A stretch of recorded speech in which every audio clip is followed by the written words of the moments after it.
Hello to all students. हम digestive system पढ़ रहे हैं, उसमें एलिमेंट्री कैनाल के पार्ट्स हो गए हैं।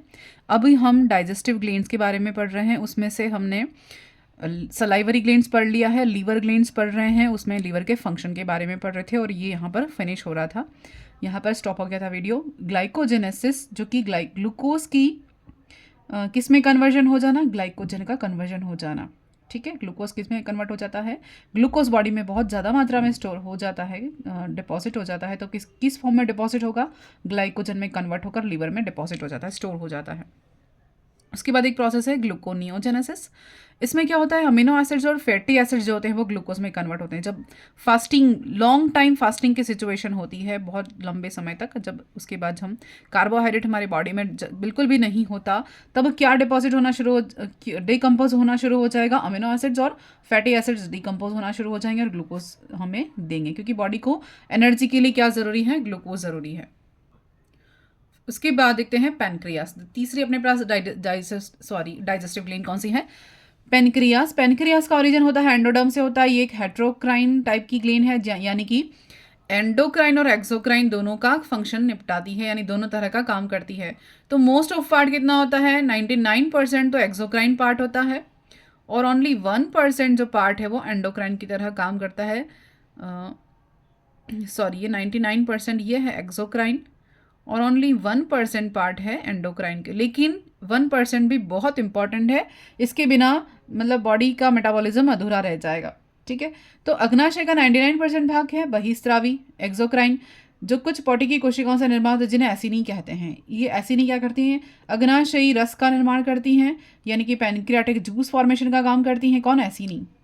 और जिसे लेकर अग्नाशयी वाहिनी आती है, यानी कि पैनक्रियाटिक डक्ट किसको लेकर आती है, पेनक्रिया जूस को, यानी कि सक्का सेंटारिकस कहते हैं जिसको। सॉरी, वो तो आंतरिक रस होता है, सक्का सेंटारिकस नहीं, पेनक्रियाटिक जूस कहेंगे। क्या कहेंगे, पेनक्रियाटिक जूस कहेंगे। तो कॉमन बाइल डक्ट और पेनक्रियाटिक जूस और हेपेटो पेनक्रियाटिक डक्ट, ये तीनों मिलकर क्या बनाती हैं, ये कहाँ खुलती हैं, ये ड्यूडिनम में खुलती है। तीनों स्राव कहाँ खोलेगा, ड्यूडिनम में खुलेगा। इंपॉर्टेंट है कौन, common bile duct, pancreatic duct जहाँ पर पैनक्रियाटिक जूस होगा, यहाँ पर बाइल जूस होगा, और यहाँ पर हिपेटो पैनक्रियाटिक डक्ट हो। ये तीनों कहाँ ओपन होती हैं, ड्यूडिनम में ओपन होती हैं। और अंतःस्रावी भाग कितना है, ओनली 0.1, ओनली 1% है। सही, ये सेकेंड पार्ट है और ये फर्स्ट पार्ट एक्सोक्राइन पार्ट, ये वाला केवल 1% है। जो क्या होता है इसमें, 1 से 2 मिलियन आइलेट्स ऑफ लेगरहेंस से बना होता है, यानी कि ये आइलेट्स ऑफ यानी लेगरहेंस की द्वीपिकाएं कहते हैं। आइलेट्स ऑफ लेगरहेंस में अनेक प्रकार की कोशिकाएं पाई जाती हैं। उसमें 4 प्रकार की कोशिकाएं होती हैं। फर्स्ट है अल्फा सेल्स, सेकंड है बीटा सेल्स, थर्ड है गामा सेल्स और फोर्थ है पीपी सेल्स। गामा या डेल्टा इसको कह सकते हैं, गामा नहीं कहेंगे, डेल्टा सेल कहेंगे। ठीक है, डेल्टा सेल होती है ये, डेल्टा सेल।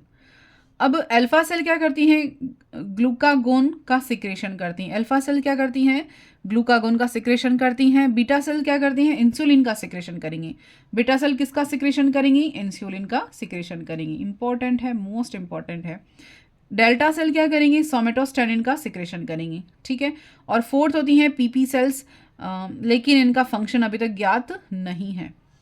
अब ये पैनक्रियास की सेल्स का एक डायग्राम है। यहाँ अल्फा सेल्स पाई जाती हैं, बीटा सेल्स यहाँ पाई जाती हैं और डेल्टा सेल्स भी पाई जाती हैं, पीपी सेल्स भी पाई जाती हैं और चारों ओर एसिनी होती हैं सेल्स। ठीक है, और ये जो पार्ट है वो एक्सोक्राइन की तरह काम करता है। ओनली 1% ये कुछ कोशिकाएं कुछ कुछ कहीं कहीं मात्रा में पाई जाती हैं और ये एंडोक्राइन सिस्टम का फॉर्मेशन करती हैं। ठीक है, नेक्स्ट पैनक्रियास के बारे में और डिटेल में पढ़ते हैं। पैनक्रिएटिक जूस का सिक्रेशन करता है पैनक्रियास। अग्नाशय क्या करता है, अग्नाशयी रस का स्राव करेगा और इसमें इसको कंप्लीट जूस कहते हैं, क्योंकि इसमें क्या क्या है, कार्बोहाइड्रेट प्रेजेंट है, कार्बोहाइड्रेट, फैट और प्रोटीन, इन सभी को पचाने वाले एंजाइम पाए जाते हैं। यानी तीनों का या सबका पाचन कंप्लीटली डाइजेशन कहाँ हो सकता है, पैनक्रियास के जूस के द्वारा हो जाता है। कंप्लीट डाइजेस्टिव जूस कहा जाता है। अब यहाँ पर इनएक्टिव या प्रो एंजाइम जो होते हैं कौन कौन से, ट्रिप्सिनोजन, काइमोट्रिप्सिनोजन और प्रोकार्बोक्सिलेज पेप्टिडेज। ये तीनों एंजाइम क्या है, इनएक्टिव फॉर्म में है। ये इनएक्टिव फॉर्म में तो है, लेकिन ये फिर किसको एक्टिवेट करने का काम करेंगे, ये ट्रिप्सिनोजन, जैसे ट्रिप्सिन को बनाने का काम करेगा एक्टिव। काइमोट्रिप्सिनोजन एसिडिक मीडियम को या स्टमक के एसिडिक मीडियम को बेसिक मीडियम में कन्वर्ट करने का काम करता है, ठीक है। और पेनक्रियाटिक एनालाइज जो होता है वो क्या करेगा, इसमें क्या क्या होता है, पेनक्रियाटिक एमाइलेज एंजाइम भी प्रेजेंट होता है एमाइलेज को पाचन करने के लिए। लाइपेज प्रेजेंट होता है डाइजेस्टिव फैट को डाइजेस्ट करने के लिए। और न्यूक्लियस एंजाइम होता है न्यूक्लिक एसिड का पाचन करने के लिए। तो ये सब पेनक्रियाज में ये प्रेजेंट होते हैं, ठीक है। अब ये क्या है, अब फिजियोलॉजी ऑफ डाइजेशन देखते हैं। अभी तक हमने हिस्टोलॉजी देख ली, अब हम फिजियोलॉजी ऑफ डाइजेशन देखते हैं। सबसे पहले माउथ, स्टमक और स्मॉल इंटेस्टाइन, 3 पार्ट है।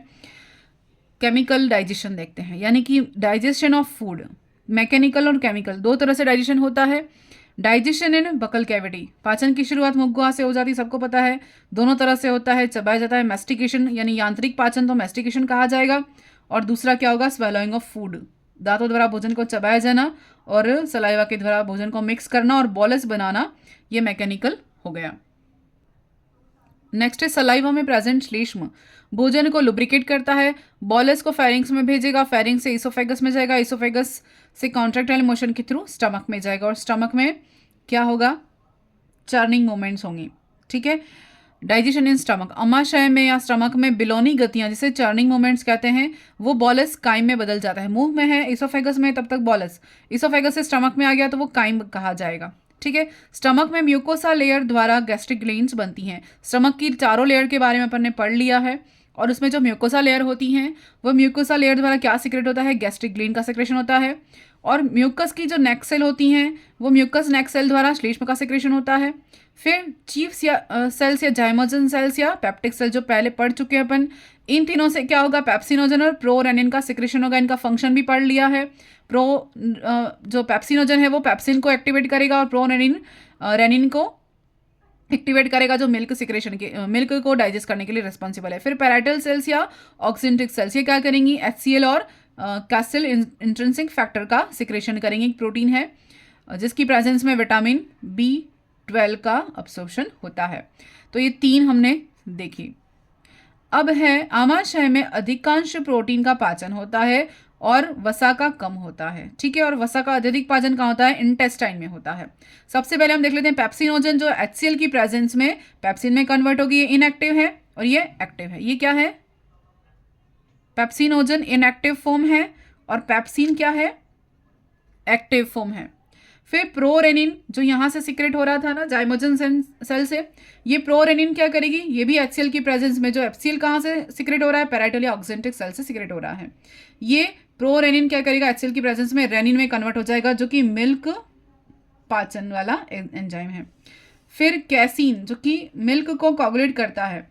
कैसीन क्या है, एक प्रोटीन है जो रेनिन की प्रेजेंस में मिल्क को कोगुलेट करेगा और पैराक एसिड में बदल जाएगा, जिससे कि कर्ड लाइक हो जाएगा। मिल्क कैसा हो जाएगा, कर्ड लाइक हो जाएगा, दही जैसा बनाने का, ठीक है, पैराक एसिड की प्रेजेंस में, या पैराक एसिड की प्रेजेंस में नहीं, रेनिन की प्रेजेंस में पैराक एसिड में बदल जाएगा, ये कह सकते हैं। फिर है गैस्ट्रिक लाइपेज द्वारा कम मात्रा में लिपिड का पाचन। यहाँ क्या होता है, गैस्ट्रिक लाइपेज द्वारा कम मात्रा में लिपिड का वसा का पाचन होता है। अब स्टमक की बात हो रही है। श्लेष्म और बाइकार्बोनेट आयन आमाशय की भित्ति को हाईली एसिडिक एसिड से बचाते हैं। कौन, एसिडिस HCl से या एसिडिक मीडियम से आमाशय की भित्ति को बचाने वाला कौन है, श्लेष्म यानी म्यूकसा लेयर और बाइकार्बोनेट आयन, ये दोनों प्रोटेक्ट करते हैं आमाशय की या स्टमक की लेयर को। फिर ईसोफेगस और स्टमक के जंक्शन पर क्या पाया जाता है, गैस्ट्रो ईसोफेजियल अवरोधिनी प्रेजेंट होती है, जो भोजन को उलटने से रोकती है, वापस जाने से रोकती है। गैस्ट्रिक हार्मोन गैस्ट्रिक ग्लैंड और को क्या कहते हैं, जूस सिक्रेट करने को प्रेरित करता है। गैस्ट्रिक हार्मोन क्या करेंगे, गैस्ट्रिक ग्लैंड को जूस सिक्रेट करने के लिए प्रेरित करता है। फिर आमाशय का pH कितना है, 1.8, ये भी क्वेश्चन आता है। फिर गैस्ट्रिक इनहिबिटरी पेप्टाइड, जो पेप्टाइड गैस्ट्रिक ग्लैंड को संदमित करता है। गैस्ट्रिक ग्लैंड को भोजन को पाचन बंद करने के लिए, रोकने के लिए, इनका संदमन करने के लिए कौन है, गैस्ट्रिक इनहिबिशन या गैस्ट्रिक इनहिबिटरी पेप्टाइड जो होता है वो इस स्त्राव को रोकने के लिए रेस्पॉन्सिबल है, ठीक है। तो ये स्टिमुलेट करेगा ग्लैंड को। अब है डाइजेशन इन स्मॉल इंटेस्टाइन। अभी तक स्टमक में देख लिया, अब स्मॉल इंटेस्टाइन में कैसे पाचन होता है। स्टमक से एसिडिक काइम जो है वो छोटी आंत में चला जाता है पाइलोरिक पार्ट से, ठीक है, लास्ट वाला पार्ट है। पाइलोरिक और ड्यूोडेनम के जंक्शन पर स्फिंक्टर प्रेजेंट होता है, देख लिया अपने, पाइलोरिक स्फिंक्टर प्रेजेंट होता है। स्मॉल इंटेस्टाइन में कंप्लीट डाइजेशन होता है और अवशोषण भी यही होता है। स्मॉल इंटेस्टाइन में भोजन के स्वरूप को क्या कहते हैं, काइल कहते हैं। ईसोफेगस तक था तो बॉलस था, स्टमक में आया तो काइम कहा गया, और इंटेस्टाइन में आ गया स्मॉल इंटेस्टाइन में तो उसको काइल कहेंगे। क्या कहेंगे, काइल या चाइस, ये काइल कहेंगे, ठीक है। स्मॉल इंटेस्टाइन में भोजन के पाचन के लिए 3 रस होते हैं। कौन कौन से, मिक्स्ड रस होते हैं, जो देखे थे ना, 3 डक्ट ला रही थी, बाइल पैनक्रियाटिक डक्ट, हेपेटोपैनक्रियाटिक डक्ट और बाइल डक्ट, है ना। ये तीनों मिलकर क्या आ रही थी, अपने अपने स्राव ला रही थी, जो कहाँ मिक्स कर रही थी, ड्यूोडेनम में मिक्स कर रही थी। और देखते हैं बाइल जूस, पैनक्रियाटिक जूस और इंटेस्टाइनल या इंट्रिंसिक सक्कस इंटरिकस कहते हैं इसको, ठीक है, intestinal juice. Bile juice, pancreatic juice और हेपेटोपैनक्रियाटिक जूस, ये तीनों कहाँ मिलते हैं, ड्यूोडेनम में लाए जाते हैं। बाइल जूस हमने देखा था, इसका एसिडिक मीडियम होता है, बहुत ज़्यादा एसिडिक होता है, 7.4 टू 7.6 pH होता है। अम्लीय भोजन को क्षारीय बनाता है। ये एसिडिक भोजन को बेसिक या एल्केलाइन होता है। pH किस, बाइल जूस का हम कहेंगे प्रकृति, नेचर क्या है, एल्केलाइन। इसमें कोई एंजाइम प्रेजेंट नहीं होता। इनमें क्या क्या होगा, कोलेस्ट्रॉल होंगे, फॉस्फोलिपिड्स होंगे, बाइल पिगमेंट्स भी प्रेजेंट होते हैं, ठीक है। फिर इनमें क्या होगा, बाइल जूस लाइपेज को एक्टिवेट करेगा। बाइल जूस का मेन फंक्शन पहले भी पढ़ा, अभी देख लेते हैं, लाइपेज एंजाइम को एक्टिवेट करना ताकि लिपिड का डाइजेशन हो, एमल्सिफिकेशन हो। फिर बाइल जूस वसा का पायसीकरण करते हैं, क्या करते हैं, वसा को एमल्सिफाई करते हैं।